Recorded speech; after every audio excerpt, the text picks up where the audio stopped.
শুভ সন্ধ্যা বন্ধুরা। আজ হলো 27 আগস্ট, 10 ভাদ্র বুধবার। আজকের সন্ধ্যার বিশেষ বিশেষ খবরগুলি হলো: এখন থেকে হিন্দু মুসলমানের মাটি অথবা মুসলমান হিন্দুর মাটি চাইলেই কিনতে পারবেন না, মানতে হবে কয়েকটি নির্দেশনা। আজ ঘোষণা ক্যাবিনেট বৈঠকে।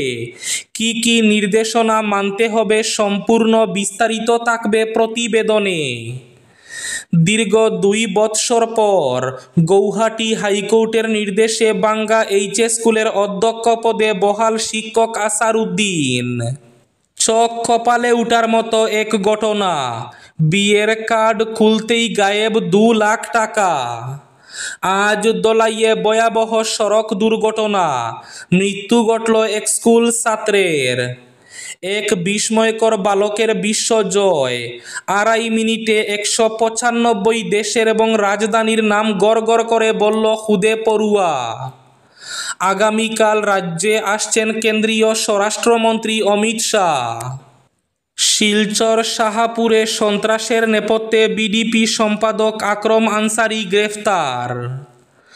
1/3 স্কুল পড়ুয়ার পছন্দ বেসরকারি কোচিং, বলছে কেন্দ্রের সমীক্ষা। এবং শেষ খবরটি, ভাইরাল জ্বরে নাস্তানাবুদ পাতারকান্দির বিভিন্ন এলাকা। 3 মাসে ম্যালেরিয়ায় আক্রান্তের সংখ্যা 25, গড়ে গড়ে জ্বর।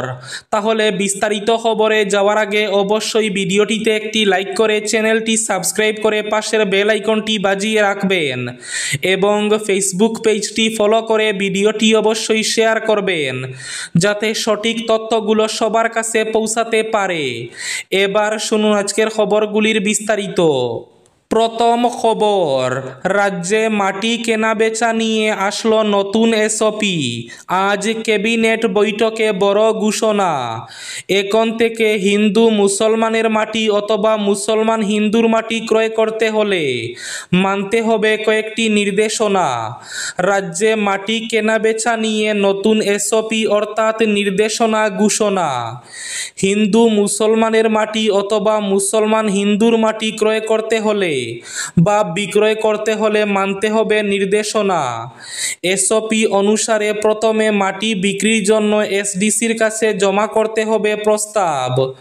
যদি স্বধর্মের মধ্যে হয় তাহলে কোনো কথা নেই, তবে যদি অন্য ধর্মের মানুষের কাছে বিক্রি করতে হয় তাহলে প্রথমে খুঁজে বের করা হবে এই মাটির প্রকৃত মালিককে।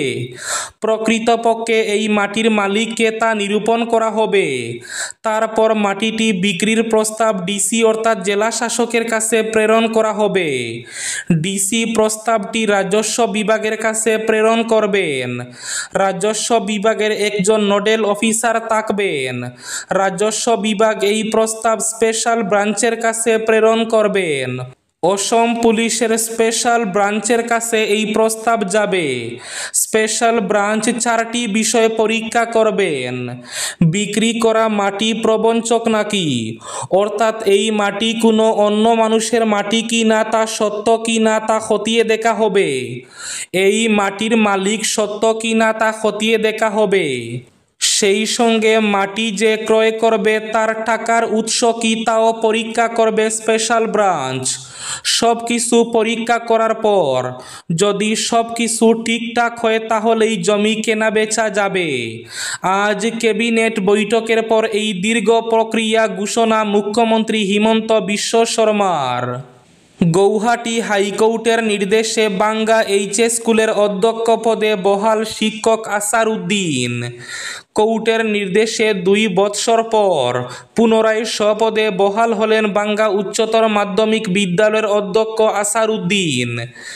দীর্ঘ 2 বছর আইনি লড়াই শেষে অবশেষে ন্যায়বিচার পেলেন বাঙ্গা উচ্চতর মাধ্যমিক বিদ্যালয়ের অধ্যক্ষ আসারউদ্দিন। উচ্চ আদালতের নির্দেশে তিনি পুনরায় স্বপদে বহাল হলেন। বিদ্যালয়ের শিক্ষক শিক্ষার্থী ও স্থানীয় মহলে এই রায়ে আনন্দের সঞ্চার হয়েছে। আদালতের রায় অনুযায়ী পূর্ববর্তী স্থগিতাদেশ আইনসঙ্গত নয় বলে ঘোষণা করা হয়েছে। ফলে দীর্ঘ প্রতীক্ষার অবসান ঘটিয়ে আবারও দায়িত্ব গ্রহণ করতে চলেছেন অধ্যক্ষ আসারউদ্দিন। আজ দলাইয়ে ভয়াবহ সড়ক দুর্ঘটনায় মৃত্যু ঘটল এক স্কুল ছাত্রের। দলাইয়ের ইসলামাবাদে ভয়াবহ সড়ক দুর্ঘটনায় এক স্কুল ছাত্রের মর্মান্তিক মৃত্যু ঘটল। আজ বুধবার দুপুর 12টার দিকে 306 নম্বর শিলচর আইজল জাতীয় সড়কের ইসলামাবাদ মণিপুরি মার্কেট এলাকায় একটি 12 চাকার লরি এবং একটি বাইকের সংঘর্ষে এই দুর্ঘটনা ঘটে। এতে গুরুতর আহত হয় 2 স্কুল ছাত্র। তাদের মধ্যে একজনকে চিকিৎসকরা মৃত ঘোষণা করেন। এই ঘটনার পর থেকে স্থানীয় মানুষ সড়কের পাশে অবৈধ পার্কিংয়ের বিরুদ্ধে ক্ষোভ প্রকাশ করছেন। প্রত্যক্ষদর্শীরা জানান, বাগা বাজারের দিক থেকে দলাইয়ের দিকে যাচ্ছিল পালসার বাইক থাকা এম.এ. লস্কর সিনিয়র সেকেন্ডারি স্কুলের 2 ছাত্র। তারা জাতীয় সড়কের ইসলামাবাদ মণিপুরি মার্কেট এলাকায় পৌঁছানোর পর পেছন দিক থেকে আসা একটি 12 চাকার লরি সজোরে তাদের বাইকে ধাক্কা মারে। ধাক্কার পর 2 ছাত্রই সিটকে সড়কের উপর পড়ে যায়। প্রত্যক্ষদর্শীদের দাবি, লরির চাকায় একজনের পেটের উপর দিয়ে চলে যায়। দ্রুত তাদের উদ্ধার করে শিলচর মেডিকেল কলেজ হাসপাতালে পাঠানো হলে চিকিৎসকরা 17 বছরের আসাদুল হক লস্কর নামের ছাত্রকে মৃত ঘোষণা করেন। সে বাগাবাজার গ্রাম পঞ্চায়েতের রাজঘাট প্রথম খণ্ডের আইনুদ্দিন লস্করের ছেলে। অন্য আহত ছাত্রের অবস্থা আশঙ্কাজনক বলে জানা গেছে। দুর্ঘটনার খবর পেয়ে ঘটনাস্থলে ছুটে আসেন দলাই থানার অফিসার ইনচার্জ। ভাইরাল জ্বরে নাস্তানাবুদ পাতারকান্দির বিভিন্ন এলাকা। 3 মাসে ম্যালেরিয়ায় আক্রান্তের সংখ্যা 25। কখনো রাতভর ঝুম বৃষ্টি, আবার দিনে প্রখর দাবদাহ। এই অস্বাভাবিক আবহাওয়ার দোলাচলে গ্রামে গ্রামে হানা দিয়েছে ভাইরাল জ্বরের প্রকোপ। কুলের শিশু থেকে প্রৌঢ় গৃহবধূ থেকে দিনমজুর, কেউই বাদ যাচ্ছেন না এই ভাইরাসের থাবা থেকে। এক ঘরের একজন আক্রান্ত হলেই দাপে দাপে আক্রান্ত হয়ে পড়েছেন পরিবারের বাকি সদস্যরাও।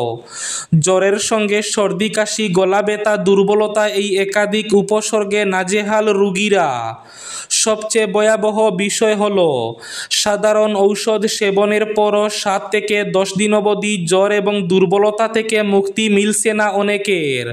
ফলে কাজকর্মে ব্যাঘাত ঘটছে, থমকে যাচ্ছে গ্রামের স্বাভাবিক জীবনযাত্রা। চোখ কপালে উঠার মতো এক ঘটনা, বিয়ের কার্ড খুলতেই গায়েব 2 লাখ টাকা। ওটিপি, কেওয়াইসি বা ব্যাংক সংক্রান্ত নথি চাওয়া বা লিঙ্ক আপডেট নয়, হোয়াটসঅ্যাপে এসেছিল বিয়ের আমন্ত্রণ পত্র, যা খুলতেই মুহূর্তে অ্যাকাউন্ট থেকে গায়েব হয়ে গেল 2 লাখ টাকা। এমনই সাইবার প্রতারণার অভিযোগ করেছেন মহারাষ্ট্রের হিঙ্গোলি জেলার এক সরকারি কর্মী। তিনি জানিয়েছেন, হোয়াটসঅ্যাপে অজানা নম্বর থেকে একটি মেসেজ আসে। সেখানে 30 আগস্ট বিয়েতে নিমন্ত্রণ করে একটি কার্ড পাঠানো হয় তাকে। লেখা ছিল, বিয়েতে অবশ্যই আসতে হবে। তার ঠিক নিচেই ছিল একটি ফাইল, যেটি পিডিএফ ভেবে ভুল করে ডাউনলোড করে ফেলেন তিনি। আর তারপরই তার মোবাইলে ঢুকতে থাকে ব্যাংক অ্যাকাউন্ট থেকে টাকা তুলে নেওয়ার একের পর এক মেসেজ। পিডিএফের মতো দেখতে ফাইলটি আসলে ছিল একটি অ্যান্ড্রয়েড প্যাকেজ কিট ফাইল, যার মাধ্যমে এই ব্যক্তির ফোন হ্যাক করে ফেলে প্রতারকরা। তারপরেই সমস্ত ব্যক্তিগত নথির হদিশ পেয়ে যায় সে। অ্যাকাউন্ট থেকে সরিয়ে নেয় 1,90,000 টাকা। হিঙ্গোলি থানার সাইবার সেলে একটি লিখিত অভিযোগ দায়ের করেছেন প্রতারণার শিকার ওই সরকারি কর্মী। সাইবার বিশেষজ্ঞরা বলেছেন, প্রায়ই অজানা নম্বর থেকে জন্মদিনের শুভেচ্ছা, রাশিফল বা নতুন বছরের আমন্ত্রণ সংক্রান্ত বিভিন্ন ফাইল ফোনে আসছে। তবে সেটি ছবি বা পিডিএফের মতো দেখতে হলেও আসলে থাকছে এপিকে ফাইল হিসাবে। তাই অজানা নম্বর থেকে আসা কোনো ফাইল ডাউনলোড না করার পরামর্শ দিচ্ছেন তারা। এক বিস্ময়কর বালক 2.5 মিনিটে 195 দেশের এবং রাজধানী নাম গড়গড় করে বলল হুয়াইয়ের খুদে ছেলে। মেধা আর একাগ্রতা থাকলে বয়স যে শুধুমাত্র একটা সংখ্যা, তা আরও একবার প্রমাণ করল হোয়াইয়ের 5 বছরের বিস্ময় বালক অয়ন দেবনাথ। মাত্র 2 মিনিট 53 সেকেন্ডে বিশ্বের 195টি দেশ এবং তাদের রাজধানীর নাম গড় গড় করে বলে দিয়ে ইন্টারন্যাশনাল বুক অফ রেকর্ডসে নিজের নাম তুলে নিল সে। কোয়াইয়ের পূর্ব চেবড়ির তাঁতিপাড়ার এই হুদে জিনিয়াসের সাফল্যে এখন আনন্দের জোয়ারে ভাসছে গোটা রাজ্য। শিক্ষক প্রণজিৎ দেবনাথ এবং তনুশ্রী দেবনাথের একমাত্র পুত্র অয়নের বয়স মাত্র 5 বছর 8 মাস। এই বয়সেই সে যে অসাধ্য সাধন করেছে তা অনেক প্রাপ্তবয়স্কের কাছেও কল্পনাতীত। তার এই অবিশ্বাস্য প্রতিভার স্বীকৃতি হিসাবে ইন্টারন্যাশনাল বুক অফ রেকর্ডস কর্তৃপক্ষ তাকে একটি মেডেল এবং শংসাপত্র পাঠিয়েছে, যা মঙ্গলবার পোস্ট অফিসের মাধ্যমে তাদের বাড়িতে এসে পৌঁছায়। শিলচর থেকে প্রায় 31 কিলোমিটার দূরে কাছাড় জেলার প্রত্যন্ত শাহাপুর গ্রামে দীর্ঘদিন ধরে সন্ত্রাসের রাজত্ব চালাচ্ছিলেন স্থানীয় বিডিপি সম্পাদক আকরম আনসারি। একের পর এক অগ্নিসংযোগ, হুমকি ভরা চিঠি, এমনকি পিএইচই প্লান্টে বিষের বোতল রেখে গোটা জনজীবন বিপন্ন করার মতো ঘটনায় আতঙ্ক ছড়িয়েছিল। প্রথম দিকে তার সম্পৃক্ততা কেউ আঁচ করতে পারেনি। প্রতিটি ঘটনার পর ক্ষতিগ্রস্তদের পাশে দাঁড়িয়ে সহানুভূতির মুখোশে অপরাধ আড়ালে করে যেত আকরাম। গ্রামবাসীরা মন্ত্রী কৌশিক রায়, জেলা পরিষদ সদস্য নৃপেন্দ্র চন্দ্র দাস এবং পুলিশ সুপারের কাছে লিখিত অভিযোগ করেন। পরে নাগরিক সভা ডেকে গ্রামবাসী সরাসরি জেরা করলে মুখে অভিযুক্তরা স্বীকার করে নেয় যে সব কিছুর নেপথ্যে তারা ছিল। এরপরই অভিযোগের ভিত্তিতে দলাই থানার বিশেষ টিম তদন্ত শুরু করে এবং অবশেষে আকরম ও তার সহযোগী জহিরুলকে গ্রেফতার করে। এবার শেষ খবরটি। 1/3 স্কুল পড়ুয়ার পছন্দ বেসরকারি কোচিং, বলছে কেন্দ্রের সমীক্ষা। প্রাইভেট কোচিংয়ে পড়তেই বেশি স্বচ্ছন্দ পড়ুয়ারা, এর প্রবণতা বেশি শহরাঞ্চলে, এমনটাই ধরা পড়েছে কেন্দ্রের সমীক্ষায়। সেখানে দেখা গিয়েছে প্রায় 1/3 স্কুল পড়ুয়া প্রাইভেট কোচিং গ্রহণ করে, যার মধ্যে বেশিরভাগই শহরের বাসিন্দা। সমীক্ষায় উল্লেখ করা হয়েছে যে ভারত জুড়ে শিক্ষা প্রদানে সরকারি স্কুলগুলি গুরুত্বপূর্ণ ভূমিকা পালন করে। মোট ভর্তির 55.9% সরকারি স্কুলে, গ্রামাঞ্চলে এটি বেশি, যেখানে শহরাঞ্চলের 30.1% তুলনায় 2/3 66% শিক্ষার্থী ভর্তি হয়। এই ছিল আজকের সন্ধ্যার বিশেষ খবরগুলি। ভিডিওটি অবশ্যই লাইক করে শেয়ার করে দেবেন।